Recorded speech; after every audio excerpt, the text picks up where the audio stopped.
തനിച്ചിരുന്നപ്പോൾ ഇറങ്ങി വന്നതാ ആൻറ്റി. മോൾക്ക് ബോറടിച്ച് കാണുമല്ലേ? ഇത്രയും നാളും ഇങ്ങനെ പഠിച്ചുമൊക്കെ നടന്നിട്ട് പെട്ടെന്ന് അങ്ങോട്ട് ഫ്രീ ആയില്ലേ?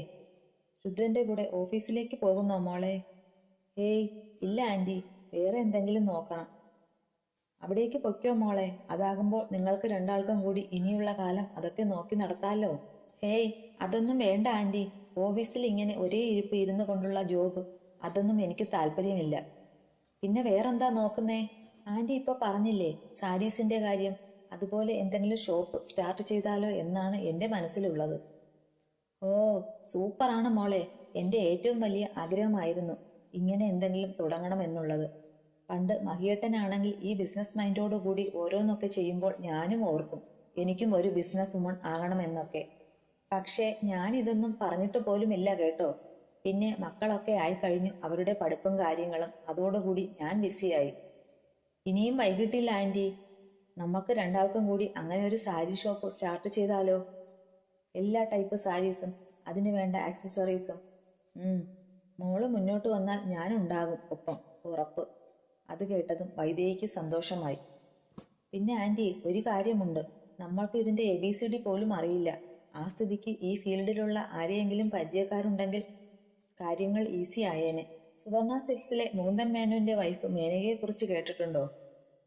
പെട്ടെന്ന് ഗൗരി അവളോട് ചോദിച്ചു. ഇല്ല, അതാരാ ആൻറ്റി? പണ്ട് നമ്മുടെ ടൗണിൽ വലിയൊരു ടെക്സ്റ്റൈൽ ഷോപ്പ് ഉണ്ടായിരുന്നു മോളെ. അതിൻ്റെ ഓണറായിരുന്നു മുകുന്ദൻ മേനോൻ. ആള് ക്യാൻസർ ആയിട്ട് മരിച്ചുപോയി. പുള്ളിക്കാരൻ്റെ വൈഫാണ് പിന്നീട് എല്ലാം നോക്കി നടത്തിയത്. അച്ഛൻ്റെ ഒരു ഫ്രണ്ടായിരുന്നു അദ്ദേഹം. ഇപ്പോൾ ആ ഷോപ്പുണ്ടോ ആൻറ്റി?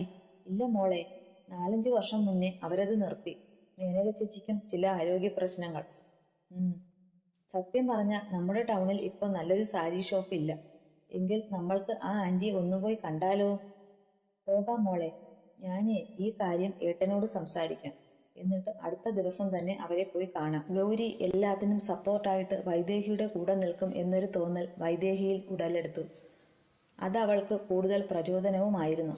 ഉച്ചയ്ക്ക് ഫുഡ് കഴിച്ചു കഴിഞ്ഞ് വെറുതെ ഇരുന്നപ്പോൾ ഗൗരിയുടെ ഫോണിലേക്ക് രുദ്രൻ വിളിച്ചു. അമ്മയോട് സംസാരിച്ച ശേഷം വൈദേഹിക്ക് ഫോൺ കൈമാറാൻ അവൻ ആവശ്യപ്പെട്ടു. ഹലോ രുദ്രേട്ടാ. എന്തെടുക്കുക? വെറുതെ അമ്മയോട് സംസാരിക്കുകയാണ്. താൻ കഴിച്ചോ? ഓ, ഏട്ടനോ? ഞാനും കഴിച്ചു. വെറുതെ ഇരുന്ന് ബോറടിച്ചോ? കുറച്ച്.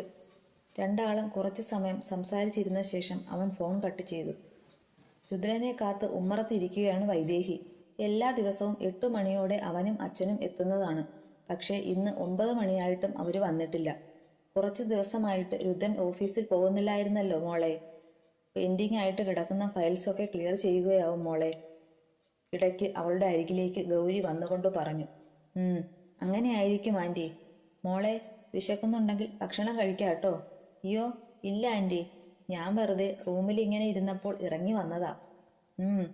അതുമാത്രമല്ലല്ലോ, രുദ്രേട്ടനെ ഇതുവരെയായിട്ടും കാണാഞ്ഞിട്ടുള്ള സങ്കടവും ഈ മുഖത്ത് എനിക്ക് കാണാലോ. ഗൗരി കളിയാക്കിയതും ഒരു നറു മന്ദസ്മിതത്തോടെ അവൾ മുഖം കുനിച്ചു.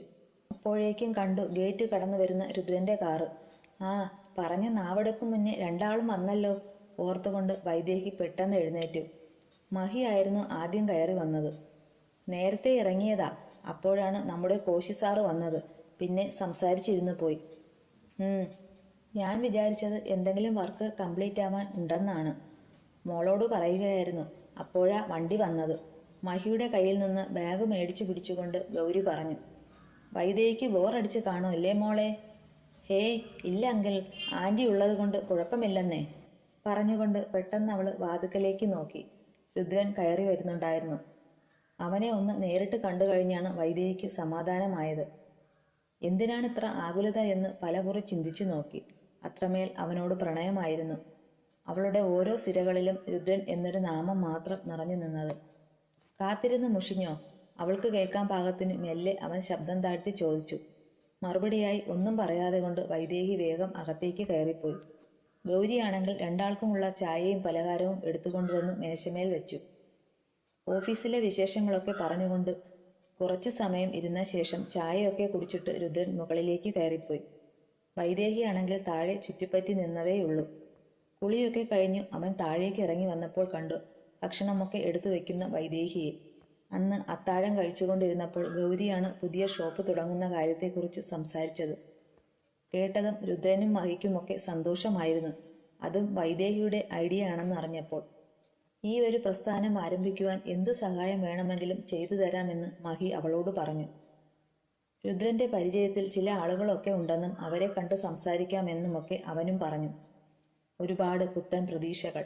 വൈദേഹിക്ക് ശരീരത്തിനും മനസ്സിനും ഒക്കെ വല്ലാത്ത ഉണർവായിരുന്നു. കിടക്കാനായി റൂമിലേക്ക് വന്നപ്പോൾ തൻ്റെ മനസ്സിൽ വിരിഞ്ഞ ഓരോ ആശയങ്ങളും അവൾ രുദ്രനോട് പങ്കുവച്ചു. എല്ലാം കേട്ടുകൊണ്ട് അവൾക്ക് വേണ്ട നിർദ്ദേശങ്ങളൊക്കെ പകർന്ന് അവനും കിടന്നു. അടുത്ത ദിവസം കാലത്തെ തന്നെ മഹിയും ഗൗരിയും ഒപ്പം വൈദേഹിയുമായിട്ട് ചില ആളുകളുടെയൊക്കെ അടുത്ത് പോയി. അതിൽ 2 പേര് ടെക്സ്റ്റൈൽ ഷോപ്പ് നടത്തുന്ന പ്രമുഖരായ വ്യവസായികളായിരുന്നു. സുഗന്ധി ടെക്സ്റ്റൈൽസിന്റെ ഉടമയായ രംഗനാഥ ഷെട്ടി. അയാൾ ആന്ധ്രക്കാരനായിരുന്നു. അയാളുടെ മുത്തശ്ശന്റെ കാലം മുതൽക്കേ കേരളത്തിൽ വന്ന് ബിസിനസ് ചെയ്യുന്നവർ ആയിരുന്നു. മഹിയുമായിട്ട് അയാൾക്ക് പരിചയമുണ്ടായിരുന്നു. മരുമകൾക്ക് ഇങ്ങനെയൊരു ആശയം ഉണ്ടെന്ന് മഹി വിളിച്ചു പറഞ്ഞതും ഇവിടേക്ക് പോരെ, എന്ത് സഹായം വേണമെങ്കിലും ചെയ്തു തരാം എന്ന് അയാൾ അറിയിച്ചിരുന്നു. അങ്ങനെ എത്തിയതാണ് മഹി. രംഗനാഥന്റെ പർച്ചേസ് മാനേജർ ഒരു മഹാദേവൻ തമ്പിയായിരുന്നു. ഉടനെ തന്നെ അയാളെ വിളിച്ചു വരുത്തി. മഹിയെ ശരിക്ക് അറിയാവുന്നവർ ആയതുകൊണ്ടും ഇരുവരും അവരുടെ ഐഡിയാസ്, ഒപ്പം തന്നെ അവരെവിടെ നിന്നൊക്കെയാണ് പർച്ചേസ് ചെയ്യുന്നത് എന്നൊക്കെ വിശദീകരിച്ചു. സാരിയിൽ കോൺസെൻട്രേറ്റ് ചെയ്യാനാണെന്ന് വൈദേഹി പറഞ്ഞപ്പോൾ ഡിഫറെൻറ്റ് ടൈപ്സ് ഓഫ് സാരീസ് ലഭിക്കുന്ന ഇന്ത്യയിലെ പ്രമുഖ സ്ഥലങ്ങളെക്കുറിച്ചുമൊക്കെ പറഞ്ഞുകൊടുത്തു. പല പല ഗ്രാമപ്രദേശങ്ങൾ, അവിടെ ജീവിക്കുന്ന ആളുകളുടെ കുടിൽ വ്യവസായമായിട്ട് നടത്തുന്ന സാരികൾ, ഇന്ത്യയിലെ വിവിധ സംസ്ഥാനങ്ങളുടെ ഡീറ്റെയിൽസ് അവർ നൽകി. എല്ലാം വളരെ ശ്രദ്ധയോടെ വൈദേഹി കേട്ടിരുന്നു. ഒപ്പം വേണ്ട കാര്യങ്ങളൊക്കെ ഫോണിൽ ഫീഡ് ചെയ്ത് വെച്ചു. ഒടുവിൽ നിറഞ്ഞ മനസ്സോടെയായിരുന്നു മൂവരും അവിടെ നിന്ന് പിരിഞ്ഞു പോന്നത്. ദിവസങ്ങൾ ഒന്നൊന്നായി കടന്നുപോയിക്കൊണ്ടിരുന്നു. വൈദേഹിയും ഗൗരിയും കൂടെ പല സ്ഥലങ്ങളിലൂടെ സഞ്ചരിച്ചു. ചില യാത്രകളിൽ മാത്രം മഹി വന്നിരുന്നു. ഓഫീസിൽ ആകെ തിരക്കായതിനാൽ രുദ്രന് എവിടേക്കും പോകാൻ സാധിച്ചില്ല എന്നത് ആണ് സത്യം. അതിനാൽ മഹാദേവൻ തമ്പി നിർദ്ദേശിച്ച ഒരാളായിരുന്നു അവരുടെ ഒപ്പം യാത്രയിലുണ്ടായിരുന്നത്. 1.5 മാസം നീണ്ട യാത്രയ്ക്ക് ശേഷം ഇന്ന് മടങ്ങിയെത്തും ഗൗരിയും വൈദേഹിയും. ഷോപ്പിൻ്റെ പണികളൊക്കെ വേഗത്തിൽ പുരോഗമിക്കുകയാണ്. ഇനി 12 ദിവസം കൂടിയേ ഉള്ളൂ അവരുടെ ഉദ്ഘാടനത്തിന്. അതിൻ്റെ തത്രപ്പാടിലായിരുന്നു മഹി. രുദ്രനെ പൂർണ്ണമായും ഓഫീസ് ഏൽപ്പിച്ച ശേഷം ഷോപ്പിൻ്റെ പ്രവർത്തനങ്ങൾ നോക്കി നടത്താൻ ഏറിയ സമയവും മഹി അവിടെ തന്നെയായിരുന്നു. വൈദേഹി എല്ലാ ദിവസവും വീഡിയോ കോൾ ചെയ്ത് രുദ്രനോട് സംസാരിക്കും. പരസ്പരം കാണാത്തത് കൊണ്ട് ഇരുവർക്കും നല്ല സങ്കടമുണ്ട്. എന്നാലും അവളുടെ ലക്ഷ്യം സാക്ഷാത്കരിക്കുവാൻ വേണ്ടി ഇരുവരും അവരുടെ സുഖസന്തോഷങ്ങൾ ഒക്കെ മാറ്റിവെച്ചു. വൈകുന്നേരം 8 മണിയോടെ രുദ്രൻ വീട്ടിലെത്തി. വൈദേഹിയും അമ്മയും ഇനി 1 മണിക്കൂർ കൂടി കഴിഞ്ഞേ വരുവുള്ളൂ എന്ന് വിളിച്ചറിയിച്ചു. അവളെ കാണുവാൻ വേണ്ടി രുദ്രൻ കാത്തിരുന്നു. രാത്രി 9 മണി കഴിഞ്ഞിരുന്നു വൈദേഹിയും അമ്മയും എത്തിയപ്പോൾ. രുദ്രൻ ഉമ്മറത്തുണ്ടായിരുന്നു. വൈദേഹിയാണെങ്കിൽ ആകെ ക്ഷീണിച്ച് അവശയായിരുന്നു. അതുപോലെ തന്നെ അമ്മയും. എന്നാലും ഇരുവരുടെയും മുഖത്ത് തെളിഞ്ഞു നിന്ന ആത്മവിശ്വാസം കണ്ടപ്പോൾ രുദ്രന് മനസ്സ് നിറഞ്ഞു. വന്ന് കുളിച്ച് ഫ്രഷായി അല്പം ചോറും കഴിച്ചിട്ട് വൈദേഹി നേരെ കിടക്കാനായി പോന്നു. അമ്മ പിന്നെയും ഓരോരോ കഥകളൊക്കെ പറഞ്ഞുകൊണ്ട് അച്ഛൻ്റെ അടുത്തിരുന്നു. അവൾ ഉറങ്ങിക്കാണുമെന്ന് കരുതിയായിരുന്നു രുദ്രൻ എത്തിയത്. പക്ഷേ ഫോണിൽ എന്തോ തിരിഞ്ഞുകൊണ്ട് ബെഡിൽ ഇരിക്കുകയാണ് പെണ്ണ്. റൂമിൻ്റെ വാതിൽ അടച്ചു കുറ്റിയിട്ട ശേഷം അവൻ അരികിലേക്ക് ചെന്നു. എന്താണ് മാഡം ഇത്രമാത്രം വലിയ ആലോചന? രുദ്രൻ്റെ ശബ്ദം കേട്ടതും അവൾ മുഖമുയർത്തി. ഒന്നുമില്ല ഏട്ടാ, ഞങ്ങൾ ഇന്നലെ കവർ ചെയ്ത ഒരു യൂണിറ്റിൻ്റെ അഡ്രസ്സ് ഒന്ന് നോക്കുമായിരുന്നു, പറഞ്ഞുകൊണ്ട് അവൾ ഫോൺ കട്ട് ചെയ്തുകൊണ്ട് അടുത്തിരുന്ന ടേബിളിൽ വെച്ചു. ഞാൻ കരുതി ഉറങ്ങിക്കാണുമെന്നാണ്. ആകെ മടുത്തു വലഞ്ഞല്ലേ വന്നത്. ഉറങ്ങാനായി കയറി വന്നതാണ്. പക്ഷേ പിന്നീട് ഓർത്തു രുദ്രേട്ടൻ വന്നിട്ട് കിടക്കാമെന്ന്. രുദ്രൻ്റെ അരികിലായി പറ്റി ചേർന്നുകൊണ്ട് ആദ്യമായി അവൾ കിടന്നു. ഒരുപാട് വിശേഷങ്ങളൊക്കെ പങ്കുവച്ചുകൊണ്ട്. പോയ വഴികളും കണ്ട കാഴ്ചകളും ഒക്കെ വിശദീകരിച്ചാണ് അവൾ പറയുന്നത്. ഒരു കഥ കേൾക്കുന്ന ലാഘവത്തോടെ രുദ്രൻ അവളുടെ അടുത്ത് കിടന്നു. നിമിഷങ്ങൾ മണിക്കൂറുകളിലേക്ക് വഴിമാറി. അവൻ തൻ്റെ വലതു കൈ നീട്ടി അവളെ നെഞ്ചോട് ചേർത്ത് പിടിച്ചു. ഇനി ഇങ്ങനെയൊന്നും എവിടേക്കും പോകരുത് കേട്ടോ. എനിക്ക് നിന്നെ പിരിഞ്ഞിരിക്കാൻ വയ്യ. അവളുടെ നെറുകയിൽ അതരം ചേർത്തുകൊണ്ട് രുദ്രൻ പറഞ്ഞു.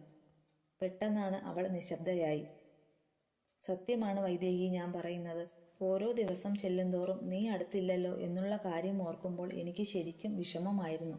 എങ്ങനെയെങ്കിലും നീയൊന്ന് മടങ്ങി വന്നാൽ മതിയെന്നായിരുന്നു പിന്നീടുള്ള പ്രാർത്ഥന. ഇന്നേ ദിവസത്തിനായി ഞാൻ എത്രമാത്രം കാത്തിരുന്നു എന്നറിയാമോ? രുദ്രൻ അത് പറയുകയും വൈദേഹി അവനെ കെട്ടിപ്പുണർന്നു. എന്നിട്ട് ഒരു പൊട്ടിക്കരച്ചിലോടുകൂടി അവൻ്റെ നെഞ്ചിലേക്ക് വീണു. എനിക്കും പറ്റുന്നില്ലായിരുന്നു രുദ്രേട്ട. ഇനി ഒരിക്കലും ഒരിടത്തേക്കും പോകില്ലെന്ന് ഉറച്ചു തീരുമാനിച്ചാണ് ഞാൻ മടങ്ങി വന്നത്. രുദ്രേട്ടനെ കാണാതെ ഒരു നിമിഷം പോലും എനിക്കിനി തുടരാനാവില്ല. അവൾ വീണ്ടും വിങ്ങിപ്പൊട്ടി. കരയല്ലേടാ, പ്ലീസ്. നീ ഇങ്ങനെ കരയുന്നത് കാണുമ്പോൾ എനിക്ക് വല്ലാതെ ചങ്കു പൊട്ടുന്നു. അത് പറഞ്ഞപ്പോൾ അവൻ്റെ വാക്കുകൾ പോലും ഇടറിയിരുന്നു. എനിക്ക് പറയാൻ പോലും അറിയില്ല രുദ്രേട്ട, എൻ്റെ മനസ്സിൽ ഏട്ടനോടുള്ള സ്നേഹം എത്രത്തോളമാണെന്ന്. വാക്കുകൾ കൊണ്ടൊന്നും അത് വർണ്ണിക്കുവാൻ എനിക്കാവില്ല. കണ്ട നാൾ മുതൽക്കേ എൻ്റെ ഹൃദയത്തിൽ കയറി പറ്റിയതാണ്. അന്ന് മുതൽ ഈ നിമിഷം വരെയും അതിൻ്റെ വ്യാപ്തി കൂടിയതല്ലാതെ ലേശം പോലും അതിന് കളങ്കം പറ്റിയിട്ടില്ല. എൻ്റെ പ്രാണനാണ് രുദ്രേട്ടൻ. I love you so much പറഞ്ഞുകൊണ്ട് അവൻ്റെ മുഖത്താകമാനം അവൾ മുത്തം കൊടുത്തു. എനിക്ക് രുദ്രേട്ടനോടുള്ള സ്നേഹം എത്രമാത്രം ആണെന്നുള്ളത് സാക്ഷാൽ ഈശ്വരന് മാത്രമേ അറിയൂ. അല്ലാതെ ഈ ഭൂമിയിൽ ആർക്കും അറിയില്ല. എൻ്റെ മരണത്തിലൂടെ അല്ലാതെ ഞാൻ ഒരിക്കലും വിട്ടുപോകില്ല. നെഞ്ചു നേറി പിടഞ്ഞുകൊണ്ട് അവൾ പറഞ്ഞു. ഇഷ്ടമായിരുന്നു എനിക്കും ഈ കുപ്പിവളക്കാരിയെ ഒരുപാട് ഇഷ്ടം. കൗമാരകാലത്തിൽ ആരോടെങ്കിലും ഒരു പ്രണയം തോന്നിയിട്ടുണ്ടെങ്കിൽ അത് പട്ടുപാവാടയും ബ്ലൗസും അണിഞ്ഞുകൊണ്ട് ഓടി വരുന്ന ഈ സുന്ദരിയോടായിരുന്നു. കനകാൻ്റിയോടൊപ്പം നീ ഇറങ്ങി വരുന്നത് നോക്കി ഞാൻ ഈ റൂമിൻ്റെ വെളിയിൽ നിൽക്കുമായിരുന്നു. പക്ഷേ അന്നൊന്നും നീ എന്നെ ഒന്ന് മൈൻഡ് പോലും ചെയ്യാതെ ചേച്ചിയുടെ കൂടെ കൂടിയപ്പോൾ എനിക്ക് അമർഷമായിരുന്നു. ഒക്കെ നമ്മുടെ പ്രായത്തിൻ്റെ ഓരോരോ ചാബല്യങ്ങൾ. നീ എന്നോട് ഇഷ്ടമാണെന്ന് തുറന്നു പറഞ്ഞപ്പോഴും ഞാനന്ന് ഒരുപാട് വഴക്കൊക്കെ പറഞ്ഞ് നിന്നെ ഇറക്കി വിട്ടുവെങ്കിലും എൻ്റെ ഉള്ളിൻ്റെ ഉള്ളിൽ വല്ലാത്ത സങ്കടമുണ്ടായിരുന്നു. സ്കൂളിൽ അഡ്മിഷനും ഹോസ്റ്റലിൽ താമസവും എല്ലാം റെഡിയാക്കി അച്ഛനും അമ്മയും എന്നെ പറഞ്ഞയക്കാൻ തയ്യാറായി നിന്ന ദിവസമല്ലേ നീ ഇതൊക്കെ വന്നു പറഞ്ഞത്? അന്നാണെങ്കിൽ ശരിക്കും എനിക്ക് ദേഷ്യം വന്നു. അതാണ് അത്രമാത്രം വയലൻ്റായത്.